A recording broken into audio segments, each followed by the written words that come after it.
Coverage on the state budget continues. We're going to focus in on what this means for local schools. While the budget shows a slight increase in funding, schools are still going to take a big hit because federal stimulus money for schools is ending in July. We'll have reaction from Cleveland schools shortly. Right now, News Channel 5's Bob Jones talked with a local superintendent and joins us live. Bob?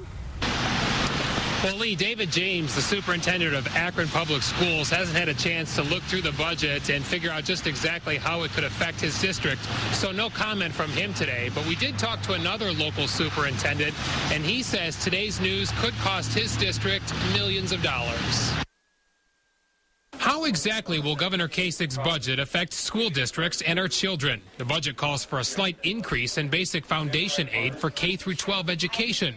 But with no plans to replace federal stimulus money for schools, districts could stand to lose up to 16% of their funding over the next 2 years. This could be, fairly devastating to some districts where they might be making cuts into programs. John Richard, the superintendent of Perry Local Schools in Stark County, says his district is in good financial shape with $20 million in reserves, so no layoffs are expected here.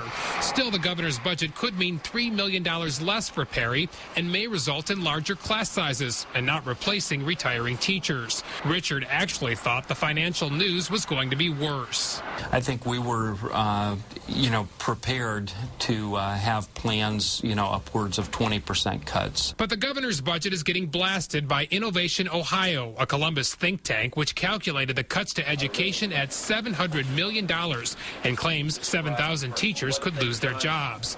Carolyn Hartley's husband is a teacher in the Jackson School District, where a levy is on the ballot in May. If that doesn't pass, that they're going to have to cut. It was like over 100 teachers. Carolyn also worries that classroom sizes will get too large and cheat kids out of a quality education. That would make it a lot harder. I think a lot of kids are going to just fall through the cracks that way. In his budget, his proposed budget, Governor Kasich also wants to add $67 million to higher education, and he wants to call for a cap of 3.5% on tuition increases at state institutions. Live in Akron, Bob Jones, News Channel 5.